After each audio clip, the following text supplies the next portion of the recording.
Yes, we are back with another episode of the Marketing Millennials podcast. And today's guest is my good friend, Phill Agnew, host of the Nudge podcast and one of my favorite people to jam with on psychology of marketing. We dig into why loss aversion works better than gain framing, how to use the endowment effect to make your product stickier, and a bunch of other principles that can change how you think about marketing. If you could take one of these principles and apply it today, I would consider this podcast a success. So let's get into that. Welcome to the Marketing Millennials, the No BS Marketing Podcast. I'm Daniel Murray, and join me for unfiltered conversations with the brains behind marketing's coolest companies. The one request I tell our guests, stories or it didn't happen. Get ready to turn the up. Back for round two. I have my good friend Phill on the podcast. We're going to go into some spicy things that he has when it comes to psychology and marketing, but I'll let him introduce himself first. Welcome back, Phill. Hi, Daniel. Thank you so much for having me back on. For those of you who are long-time listeners, you might have heard my voice before. I'm Phill Agnew. I spent the last decade in marketing, and I've got a deep interest in behavioral science. So basically understanding how people make decisions. I talk about that mainly on my podcast, which is called Nudge, which is the UK's #1 marketing podcast. I love that. See, I like that hook. I wish I've tried to fight him in the UK for the podcast rankings, but I can never get close. So, yeah, I love that. You need AI to give yourself a lovely British accent, and then you definitely be ahead of me. I feel like if I could just release it in two voices, that'll be fun. But I want to go into some topics. I think the first one, rabbit hole I want to go down is loss aversion beats gain framing. And what is loss aversion? What is gain framing? And then why does it beat gain framing? Yeah, you and I think when we were discussing this episode, we wanted to cover some of these principles that are proven to work in psychology, but often overlooked by marketers. So what are some of the things that maybe marketing textbooks tell us to do, or just as marketers, we feel like, gut instinct, we should do that. And one of those things I've always traditionally thought as a marketer, maybe it's because I've been taught it when I was at university, is when you're promoting your product or service, you should always try and talk about the things that the customer will gain from buying your product. We've all seen that Super Mario meme of Mario before eating the mushroom. This is what your customer is now. Your product is the mushroom or the flower, and here's what they could become.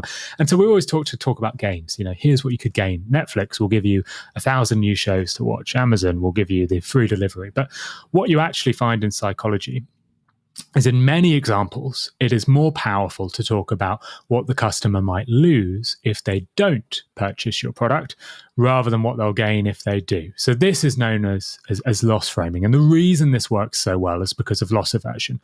Loss aversion, classic principle discovered by Tversky and Kahneman, published in the famous book, Thinking Fast and Slow. And that's the idea that losses feel twice as painful as equivalent gains. So if our bosses came on screen right now and told us that we would gain an extra $50 this month in our wage, we'd be a bit happy, but probably wouldn't think about it too much. If the boss came on and said, you'll be deducted $50 from your wage, that would feel twice as painful as them saying that you would gain $50. We don't like to lose things. And what marketers can do with this framing is start to talk about what a customer might lose. And that can be more powerful. So the classic example of this is a 1988 study by Elliot Aronson. He found that if you talked about how much money you could lose by not insulating your home, you can encourage far more people to start insulating your home. So rather than saying, save 75 cents a day, insulate your home, you should say, you are losing 75 cents a day, insulate your home, for example. That's a classic example of how to use loss framing to improve your message. But the one that I think is most interesting, and the one that most people will have encountered, is anybody who has an Amazon Prime subscription who has tried to cancel. So that has been me. I've had a Prime subscription. I thought, I'm paying too much for this. I don't need this. I'll try to cancel. You go to the cancellation flow, and what they don't say is they don't say all the things that you gain from from having Amazon Prime. They don't talk about the music, the TV shows, the free delivery. Instead, they explicitly call out the exact amount of money you have saved and say, this is how much you will lose if you continue to keep using Amazon but stop using Prime. So for me, they said, hi, Phill, sure, you go ahead and cancel, but you'll probably lose £313 over the next year if you cancel. And that message, talking about what you will lose rather than what you gain from retaining with Amazon, is, according to Richard Chataway in his book Behavioral Business, has, I think, decreased churn for Amazon by 44%. So a classic example of how going against the grain, don't talk about what you'll gain as a marketer, talk about what the customer might lose, can be far more effective at persuading them. I love that. I want to ask you one question though. Like, is there a way that marketers could do this wrong? Like, is there a way that people are using loss aversion the wrong way? Like, for example, like, is there any such situation where you say you might lose something? It's actually kind of a deterrent. Yeah. No, that's a good point. And I think there's always ways that you can misapply, right? Yeah. Like Amazon, if they said perhaps something which was a little bit more, you know, what Amazon feel like they're doing with that message, Phill, you will probably lose 313 quid, is it feels like they're doing me a favor, right? It feels like they're saying, Phill, we've calculated it for you. You will lose more money than you will gain if you cancel. So I almost feel grateful for them, right? They feel like they've done me a favor. If they reframed that, so the example in the UK at the moment, and this is so niche, but there is an ISA, which is a savings account in the UK created by the UK government, which was set up 10 years ago to encourage people to save for their first home. They encouraged thousands of people, including myself, to put this money into to save for their new home, except they put a cap on how much money you could use to spend on your house. Now, what that has meant is thousands of people like me and other first-time buyers have actually had to pay a huge penalty to take our money back out of this savings account. So we put our money in this savings account, and we've ended up with less than we put in. And that is awful loss framing, because what we've ended up doing is actually being paid a penalty. If Amazon did the same thing, if they said, Phill, we'll actually charge you a penalty for leaving, that'll cause so much aggression and pain that it'll actually probably increase the amount of churn they'll get, even though they're putting a disincentive in there, and even though it'd probably be quite illegal. So the reason Amazon's framing works so well is because it feels like they're doing us a favor. Yeah, I love that. And it's also, I think there's also like applying principles, and then there's also using it in a great way of copywriting versus like applying principles and doing the wrong way, because you could mistake one word and lose it, like make it seem like worse off for you for saying something like that. But I want to go into another principle you talk about a lot, but is why does scarcity work so much in marketing? Well, let's start with the basics, which is that all of these behavioral principles are based on evolutionary traits that we have developed over the past 10,000, 20,000, 30,000, 100,000 years as humans. And as humans, we've learned over time that resources that are scarce tend to have more value than resources that are abundant. The classic example, if you're a hunter-gatherer and you find berries, which are extremely highly sugar content, very, very valuable for a hunter-gatherer to find because it's a lot of energy. That's scarce because you can't find them everywhere, depending on where you are and what time of year. But you are incentivized as a creature, as a species, to collect as many berries as possible, to stockpile them. And we've learned this as a trait, as an evolutionary trait, because it's helped our survival. If you only just ate one berry and left the rest, you would probably not survive very long. So we've learned to really highly value scarce resources. Now, I think most marketers know this, and we're doing a podcast episode about things that marketers overlook. Now, I think the way this is overlooked is that it is applied so simply. The simple way of applying scarcity is to say 3 items remaining, buy soon, or soon to be sold out, or offer ending soon, or 10 people are also looking at this hotel room. We've all seen that. And because it's so familiar, it's started to lose its novelty value, and we've started to sort of stop paying attention to it. And yet I think there are so many other wonderful ways you can apply scarcity. Let me give you an example. Movie posters. We've all seen posters for movies. They always say, trailers do the same thing. They always say when the movie will air, airing this fall, airing this Halloween, whatever it might be. They all say that. Movie trailers never say when the movie will stop airing. They don't say going off screen this fall will only be shown up until this weekend. That's mainly because they can't actually tell in many cases. They don't know. I think they could edit adverts to do this. And I think they should, because Richard Shotton ran a study, which he cited in his book, The Choice Factory. And in the study, he asked a bunch of participants, will you see this movie? And they gave a yes or no answer. He then told the same different group of participants, he asked them the same question, will you see this movie? But he added an extra line. He said, I should let you know that this movie will stop airing in the cinemas this weekend. That was true for both groups. So the movie was always going to stop airing in the cinema this week, but he only told that to one group of people. When he added that the movie ends this week, people were 36% more likely to actually go and watch the movie. We are driven by scarce resources, and yet we often don't talk about them. So, it's crazy to me that movie producers don't talk about when the movie will stop airing. It's 36% more likely to drive people to actually go and buy a movie ticket and go and watch it. We're incredibly driven by scarcity. I think my favorite example of this is when you turn a 9 ending age. So when you reach an age like 29, 39, 49, you're about to go into a new decade. We think about the scarcity of our lives in those years. We actually start to imagine how short our lives are. I'm 31 and went through that a couple of years ago. And what happens when you look at data is you see that when people reach a 9 ending age, they start to take all these drastic life decisions because they're so impacted by scarcity. So people at a 9 ending age, 29, 39, 49, far more likely to run their first marathon. You download marathon data, Boston Marathon, London Marathon, you see that to be the case. They're far more likely, if you look at death certificates, to commit suicide. Incredibly, if you're at a 9 ending age, 29, 39, 49, because you're thinking of the scarcity of your life. And perhaps the most shocking, most surprising, or maybe not to any of those reasons, is there was a leaked Ashley Madison data, which is a website married people can use to have illicit affairs with other people. And what they found in this leaked data was that the people who signed up were far more likely to be aged 29, 39, 49, 59 than they were to be any other age. Because when you reach that 9 ending age, you think about the scarcity of your life. So I think scarcity is used in marketing. I think there are ways you can use it more, and it is incredibly powerful. It really changes our behavior in all sorts of ways. And I also think, it's a form of loss aversion too, right? Because you feel like with scarcity, you're losing out on a potential deal, a potential sale. Like when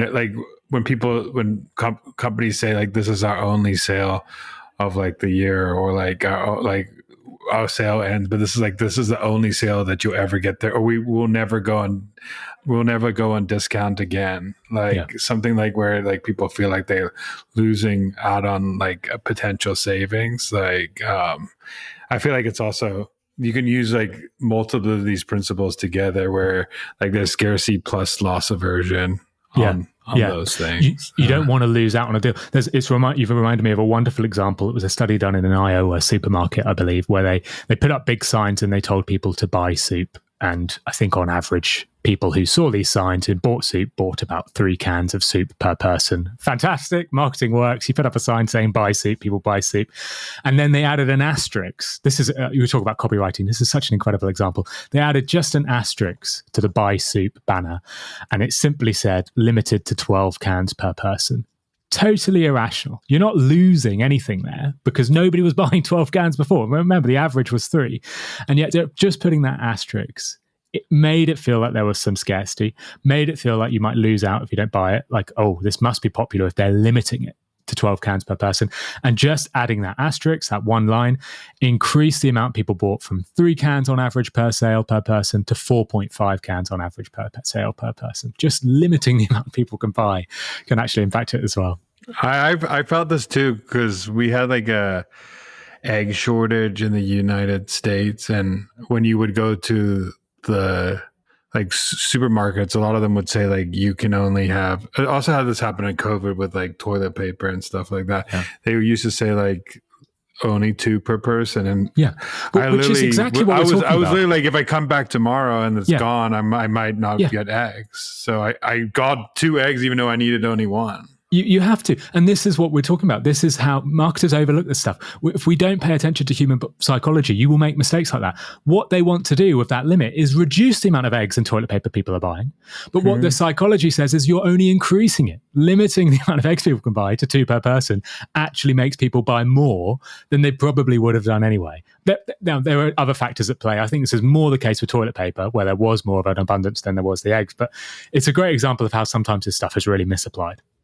Yeah, it's misapplied, but it's also like sometimes you miss like the intention of those shop. I guarantee the intention of those grocery stores wasn't for people to buy more, but since it was limiting, it does that. Even you see this with like natural disasters too, or so, like a pending natural disaster, like a hurricane. Because I live in Miami, people will go to the store like a week before and get everything, even though it might not happen, just because they don't want the potential to happen. And it's like this, humans always are like planning on like their survival instincts kick in when they like think they're going to lose something. So yeah, it's right. It's just survival instincts at the end of the day. Yeah. I want to go into another one. So could you go into the endowment effect? I'm really glad you asked me about this one, because I think this is a really interesting one. So this is the idea of when we feel ownership over something, we value it more. And you might think, well, like, why is this interesting? How can a marketer use this to get people to value things more? Well, one way you can do it is actually involve people in the creation of your product. So a slight subtext of this is the IKEA effect. And this is an amazing study by Michael Norton, which found that when people build their own IKEA chairs, they value those chairs far higher than when an expert builds them. So this is why Subway is very successful. People value Subway sandwiches. They think they taste better because they've had a role in the creation of the sandwich. They picked what goes into it. The classic one, Build-A-Bear workshops. Do you have Build-A-Bear workshops in the States? I think you've Oh, yeah, we definitely do. Yeah. This is crazy to me, because what this is some of the most potent behavioral science and psychological tactics used on kids. And it's so effective. You know, you get a kid to build their own bear. They will genuinely love that bear. Not only do they build their own bear, they actually place a tiny heart into the bear at the end of the building process. It's incredibly powerful what they're doing. And they're in a way, you could say, massively influencing these kids to love this product, which maybe they shouldn't love as much as they should, and forcing them to spend, what, 50, 60, maybe even more dollars on a bear. So the endowment effect works in that sort of way. But there's another way it works as well, which is the idea that once you've started a task or an action, you're more likely to finish it because you feel that ownership on it. So there's this is an example that I do think marketers overlook. It's an example from Ayelet Fishback's book, Get It Done. And it's 3 researchers. They partnered with a New York cafe. And at the cafe had always given out loyalty cards to customers. And when the customers bought 10 coffees, they got their 10th, or 9 coffees, they got their 10th coffee for free. And what Ayelet Fishback found in this book, and found with this study, is that you can actually make people more likely to buy the coffees if you give them a head start, if you make them feel like they've already begun the process of getting their free coffee. So in the variant, these 3 researchers, what they did is they created a second loyalty card, which they gave out to half of the customers. This card had 12 stamps that you needed to collect, not 10, but they had always plugged in the first 2 stamps for free as bonus stamps. So an economist would look at both of these loyalty cards and say, well, they are identical. Both sets of customers need to buy 9 coffees in order to get their 10th for free. However, a behavioral scientist looks at this and says, no, the 12 card variant with 2 bonus stamps plugged in might be more effective due to the endowment effect. And it is. What you find when people plug in those first 2 stamps is that I think there's a 65% more likelihood that they'll come back and finish the card. And I think when it's measured on days, those who get the 10 stamp variant only completed the card within 15.5 days. Those who get the 12 stamp variant completed it within 12 days. So people are far more motivated to complete a task that they feel like they have already begun. Ernest Hemingway knew this. He is famously quoted as saying that he never finished a day's work with a sentence, finally finished. He would always leave the sentence halfway finished because he knew he would be more motivated in the morning to finish the sentence if it had already begun. Same thing is happening with the coffee cards. Same thing will happen if you're dreading sending an email to your boss this evening. Just start writing it. Write the first word, write "Hi, boss," and it will be much easier to actually finish it. I think, another thing to add here is this is why like free trials work so well too, because like you get people a sense of ownership of building into something without paying. And then they have they've already owned something. They've already started customizing their own workspace. Notion does this really well too, like with customize, and then they feel like the ownership's there, and then they feel more entitled to like buy because they feel like they've done something in that platform ahead of time. So that's like a SaaS example. The best SaaS example I have is Wave app, the invoice company. You load up the invoice, you put in your website, and it immediately, automatically in the free trial, customizes your invoice with the brand, colors, and logo based on your website. You don't have to do anything. And that's incredible at making you feel like you've started the process. Something is customized for you. Classic Build-A-Bear technique there as well. You feel like you've had a role in the creation. It does it automatically. And doing that in their free trial, I think, dramatically increased their conversion rate. Yeah, it's just a call to action to the market out there. Like, what in your current flow could you make feel a little bit more customizable to your audience to make it feel like they have more sense of, like, a simple thing of like just making people put their brand colors in a platform or making their logo on top. It makes them feel like they own that space more than just having an out of the box experience. Yeah.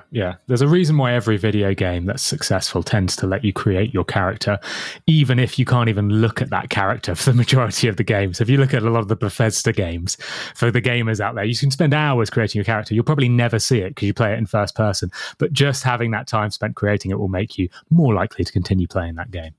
Yeah, that's a really good example. Video games have so many like good parallels to marketing because they use so much game theory and game design and psychology in there. Yeah. Let's go into another thing that you talk about a lot is like distinctiveness is more powerful than positioning. So what do I mean by this? I think it's important for marketers to realize something that is perhaps well known and yet at the same time is a little bit overlooked. And this is the idea that distinct things, so things that stand out, and that could be as simple as one person on the tube or train with a mohawk while everybody else is wearing a suit, those items stand out in our mind and we're more likely to remember them. So the important thing here as a brand is you want to be recalled, probably, because most times that you see a brand isn't at the point of sale. So I will see dozens of ads for a beer brand before I'm ever at a supermarket where I can actually buy that brand, or at the pub where I can buy that brand. Typically at the pub, you won't see any ads for a beer brand. So it's really important that your ad is distinct. And what's really interesting is most brands fail to apply this due to probably something like groupthink or lack of creativity. So Heineken's have got a wonderful example. There was a study in the 90s with Heineken, which tested lots of different taglines to see which would be most effective for recall. They tried loads of different taglines, stuff like Heineken, delicious beer, Heineken, open your world, which is their classic tagline, Heineken, the best beer money can buy, stuff that isn't distinctive. And then they came up with a distinctive slogan, which was Heineken, the beer that made Milwaukee jealous. That's one for the folks in the States would probably understand that better than us in the UK. And that line was recalled more than any other line because it was distinct. 85% of the people who heard that line remembered it a week later. And yet what you actually find is that most marketers feel it's far too risky to come up with anything that distinct. Obviously, Heineken didn't follow that tagline. They came up with a tagline, which is Heineken, open your world. And I guarantee you, if you don't know that tagline, and I asked you in a week, which of the two taglines I've mentioned on this show will you remember? It'll be far more likely you remember Heineken, the beer that made Milwaukee jealous. But the important thing to remember with distinctiveness for marketers is that you don't have to just be totally distinct. You don't have to come up with something that's totally random that stands out with someone's mind. You don't have to come up with the only podcast with a pink logo because that's distinct from everything. What instead you have to do is look at your competitor set and come up with something which is slightly distinct from them. So great example of this, 2018 study. Researchers showed a bunch of brands from the same category to a bunch of participants. So you saw a load of car brands, so Mercedes, Honda, Ford, etc., and then one brand from a different category, so a fast food brand, McDonald's. What they found was the fast food brand in that example was 4 times more memorable. They then repeated the experiment but switched it round. Suddenly it's a load of fast food brands, McDonald's, Burger King, Subway, KFC, and then one car brand, so Skoda, for example, and suddenly the car brand is 4 times more memorable. So you are far more distinctive if you stand out compared to your relative peers. So what you shouldn't be doing as a marketer is thinking, how can we create the most wacky ad that has ever been created in marketing or in the Super Bowl history? What you should do instead is look at the competitors that are close to you. If you're selling beer, look at the other people who sell beer. Well, what do they typically say? They say stuff like, the taste is wonderful, fresh as hells, whatever it might be, and then come up with something distinctive in that category. The beer that made Milwaukee jealous. That's not the most distinct ad of all time. It's just distinct compared to other beer brands. And every marketer can benefit from doing this.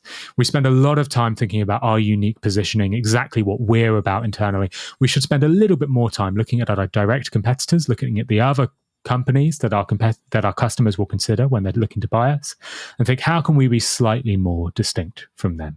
I think this is amazing, especially, I mean, we both come from the software space, and like if you go to an average software or like a conference, like the number one thing you see most brands saying is like, we're the number one, or like we're the best in the space, or like we're the best CRM, instead of like figuring out like, what is that thing that makes us different that we can say that would stand out. It doesn't have to be wacky, like you said, but they could be like one little thing that is very different, or you get a mascot versus they don't have mascots, or like something little different that could make you stand out. But most people just go with the easy thing where it's like, let's just say we're better than everybody else. Can I give an example of SaaS? Because I worked on this at Buffer. So at my Buffer, before I went full-time on my podcast, I was there for 1.5 years, and we had social proof on our website, and the social proof was classic. The same social proof all of your listeners have seen on every SaaS website.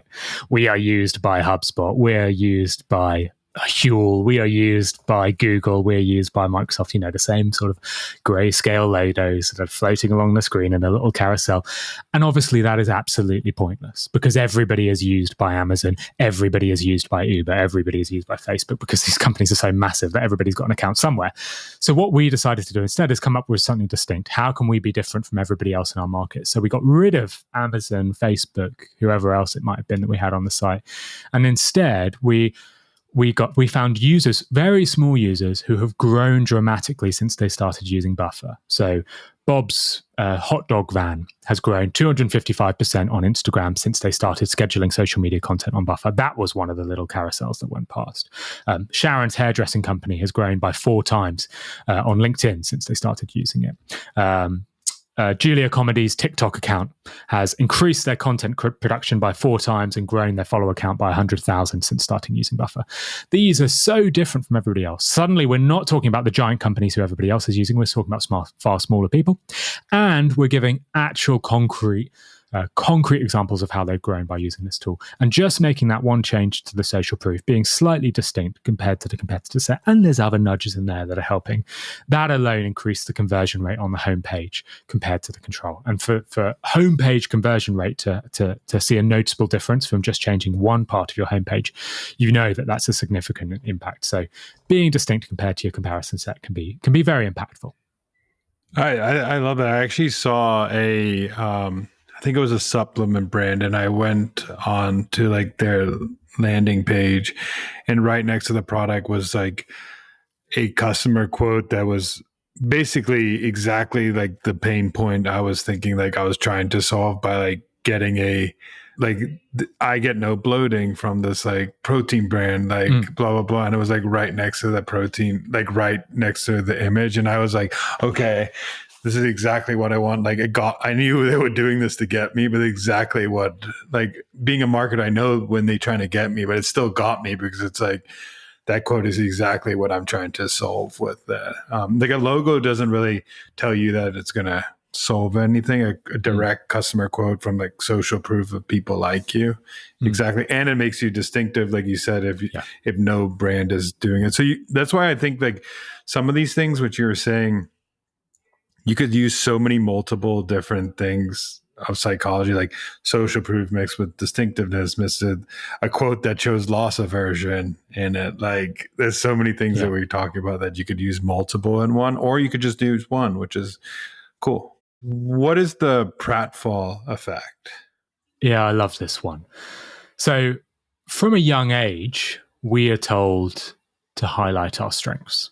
This is sort of a classic thing. You go into an interview, you're told to practice talking about your strengths. What is good about you?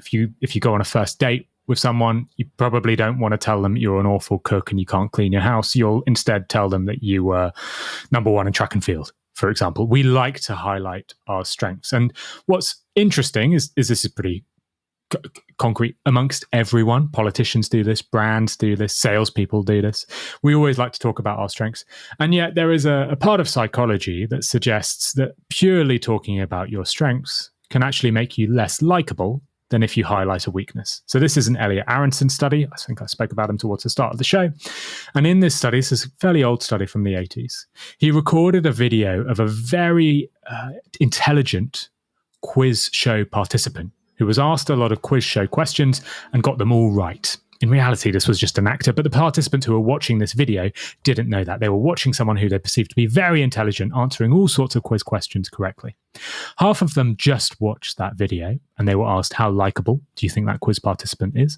Half of them watched a slightly longer video, and then the slightly longer variant of the video, the quiz participant walks off stage, grabs a coffee, takes a sip of the coffee, and clumsily spills it down himself and says, oh God, I've got to spill my coffee down myself. What a goon. What a silly person I am. So they see a weakness. The weakness isn't huge. It's just clumsiness. Everybody's a bit clumsy sometimes, maybe not as clumsy as that. Maybe we don't spill coffee down ourselves, but it's a weakness. Now, you might look at that and think there should be perhaps no difference in how likable this person is perceived by both groups of people, or if anything, the person who doesn't spill coffee down themselves should be perceived as less likable. We shouldn't really like someone who's clumsy. They might spill that coffee on us, after all. That is not the case.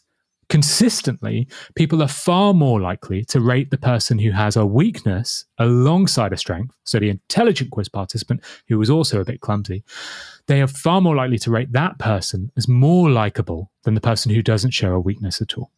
Now, this has been followed up. That was a 1980s study. This is followed up by a study done in Wales in, I think, 2006, where the researcher got dozens of her researcher assistants to apply to thousands of different jobs. And in these applications, they would send out very consistent looking CVs and just cover letters, except some would only talk about the strengths that participant had, whereas some would talk about the same strengths, but also highlight a weakness. And what she found was when job applicants highlight a weakness within their CV, as well as strengths, the two always have to go hand by hand. You can't just highlight weaknesses. When you highlight a weakness as well as a strength, you're far more likely to get an interview, far more likely to go through to the next round. And the interesting thing with brands here is, as brands, we only ever talk about the benefits that we might get as a brand. We only ever talk about the benefits that customers get. We talk about how fantastic our product is, how fantastic it is. And yet when they start to talk about negatives, start to talk about problems with the brand, you actually start to get a lot of benefits. So the classic one being Marmite, you either love it or you hate it. I've tested it out as well. I erroneously or supposedly erroneously sent my listeners a link which was supposed to be to my podcast episode, and it was actually a link to a cute dog meme. And then I immediately sent them an email afterwards saying, oh, I'm so sorry, I've messed up. I hadn't. I apologized after this. I hadn't actually messed up. I did it on purpose to test if I could increase my click-through rates and my signups. And then I sent them the actual podcast link, and it increased my click-through rate by 120%. So an example of how having a stupid flaw, putting a dog meme in an email rather than a link to a podcast, increased my click-through rate. That worked. And then I tested it on a Reddit ad as well. I created two identical ads, except one said, here are 5 reasons why you should listen to Nudge. It's got great guests. It's short, so you can listen to it in the car. Insights that you'll be able to use in your job. And the other was a slightly different framing. It said 5 reasons why you shouldn't listen to Nudge. And it was sort of tongue-in-cheek stuff. You'll learn so much that your colleagues will be pissed off with you. You'll have so many things you'll want to reply, you won't know where to start, that sort of thing. When I framed it in terms of weaknesses, so 5 reasons why you shouldn't listen to Nudge, that ad had a 4 times higher click-through rate. So finding ways to bring in weaknesses, finding ways to showcase your flaws, can often be quite effective, especially if you're the type of brand who only talks about positives, only talks about benefits. I think those are the ones who can really benefit from actually showcasing a weakness. Yeah, I also feel like it's a trust building mechanism, because you see this all the time in restaurants where waiters come up to you and say like, "Hey, I wouldn't try like the fish, but like our steak is like amazing," and you automatically trust them more than a waiter that came and said, everything's good on the menu, you can't go wrong. Yeah. Like you trust the waiter who already said, like, admitted there was something not that good on the menu, but also told you like, here are the good things. Like it's just and Avis did this with their like ad. There's so many ways where if you admit your flaw up front and then what you say, like add a benefit to it, but like, yeah, you can't just say we are the worst without saying anything. It has to be. So go back to that initial study. The quiz participant they were watching was highly intelligent in both scenarios. That's why the likability was there. When the quiz participant answered the questions incorrectly and was seen as less intelligent and then spilled coffee down themselves, they were perceived as less likable than the same quiz card participant who also answered a load of questions incorrectly but didn't spill coffee. So you need to have a strength. You need to combine that strength potentially with a weakness. My favorite example of these are the companies that post 1-star reviews that actually showcase a strength. So the famous one is Snowbird Ski Resort, and they did a huge sort of double-page magazine ad which said 1 star, the slopes are too technical, I wasn't able to get down it, I wasn't experienced enough, I couldn't handle the slopes. And Snowbird put this up, and it's sort of this wonderful ad because it makes you realize, oh, this is the place you go if you're a really good skier or snowboarder. This is the place you go because other people are rating it as 1 star. So you're combining a strength, which is a highly technical course, and for some people that would be hugely beneficial, with a weakness, which is a 1-star review, which is usually what customers try to hide rather than showcase. I love the one also with the Bible app, like rated by the devil, which I thought was funny. 1 star, like something like that, where you could like, I think like combining it with like some fun, like what you did with your ad, where you like are saying 5 reasons, but then you're like having like silly things where like people know, but at least you like have something. I mean, you could say something like something that's like, hey, we don't talk about this, and if you want to listen to this, like don't come to our part, like something, but then having 5 benefit. I love that. Lastly, I'd like to ask everybody in this podcast, this question is, what is a marketing hill you would die on? I think the marketing hill I would die on is probably exactly what we've been talking about in this episode, which is that behavioral science and consumer psychology is extremely powerful. And as marketers, if you're not learning about these things, you are missing a huge opportunity to influence your audience. That said, there is one part of behavioral psychology, which for me personally, I think is extremely powerful, which I think even people who know a lot of behavioral psychology don't care enough about. And that is this idea known as input bias or labor illusion. But put simply, it is the idea that if you showcase the work that you have put into something, people will value that thing more. So the classic example, study by Schindler back in 2006, 2 people watch two presentations. One group is told at the start that the presentation took 8 hours to create. Another group is told that it took 18 minutes to create. The presentation is identical in both scenarios, but the ratings at the end were heavily influenced by the amount of time people perceived was put into the presentation. When we hear that something has taken a long time to create, we value it far more. So what we should do as marketers, we sort of told this idea that everything needs to be a quick win. We need to use AI to optimize our work. We need to use Zapier to connect things. Everything needs to be extremely efficient. Everything needs to be automated, personalized, perfectly ready to go in an instant. And what you actually find is sometimes doing the really labor-intensive things can be more impactful at converting your audience. Sometimes writing a handwritten letter to someone you want to buy your product can be more effective than sending 100 emails using AI to people who don't really care about you. I take this really to heart. And the best example I've had it recently, I went to was invited to a conference to speak about this topic, how showcasing your effort makes people value your content more. And I thought, what's the best way I can showcase my effort? Well, I thought, I'll hike to the conference. The conference was 60 kilometers away. That's like 35 miles. for those of you in the States, which is not very far in terms of America geography. It's quite far in terms of UK geography. It's a really long way to walk as well. It's about a 12-hour walk. And I thought, I'll hike to the conference and I'll start my presentation by talking about all of the wonderful things I encountered during the hike. And then I'll weave in this idea that people value effort and people value things. And the idea behind that, of course, was that if people can actually see that I put a lot of effort into just getting to the conference, maybe people will value my talk more.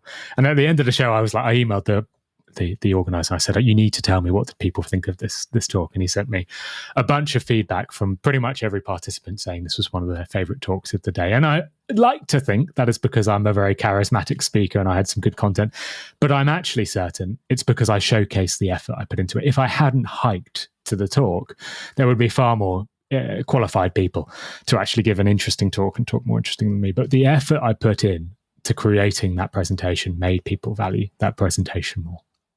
It's so funny because like everything you're saying is like you can apply one, but I also think like you could have applied like distinctiveness as well. Like which participant would of like those people are going to say that they hiked that, and then you become really like the one that was remembered because like you did something different in your presentation than everybody else was doing. Which is like, it's like the effort plus like you're doing something different, which helps you get remembered. So I think it's cool that like learning these things can like help you apply 1, 2, 3, 4, 5 in your marketing. But if you just take one out of this and apply it to your marketing today and let Phill and I know if this worked, well, let Phill know because he's the one who's talking about it, but let us know if it worked on your marketing, and we'll be happy to hear about that. But lastly, where can people find you and what you're doing? Yeah, if you search for nudgepodcast.com, you'll find me. I'm on Apple, Spotify, YouTube. Just search for Nudge Podcast. I also have a reading list. I know I've mentioned a lot of studies, a lot of books, a lot of authors. Sometimes people email me and they say, like, I actually want the reading list. I want to know where to learn about all this stuff. So if you do want that, you can search for Nudge Podcast reading list, or perhaps we can even just drop the link to the reading list below. I'll send that over to Daniel and we can put it in the show notes. And that's a really good way to get a really quick overview. I have 25 books in there that I recommend you read in 2025, and I have 5 books you should avoid as well. People love that. They want to know what they shouldn't read. There's another nudge for you there.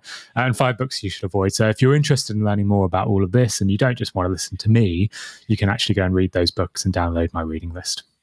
Well, thank you for coming on and sharing all your knowledge and all your studying of this topic, because it's actually I'm a big fan of how this applies to marketing. And even when people like think they know these topics, I feel like when you get into like the marketing craziness, you start forgetting that, oh yeah, if I just apply one of these principles, like this could work. But you just like go into your like tunnel vision and forget that there's so many things you could apply from this conversation that can help today. So thank you so much for coming on. Thanks, Daniel. Thanks so much for listening. Keep tuning in to hear more great insights from the coolest marketers from around the world. If you haven't already, make sure to subscribe and follow the Marketing Millennials podcast on Apple Podcasts, Spotify, YouTube, or wherever you get your podcasts. And if you like what you hear, I would greatly appreciate you giving us a 5-star rating. It helps bring more marketers into our community.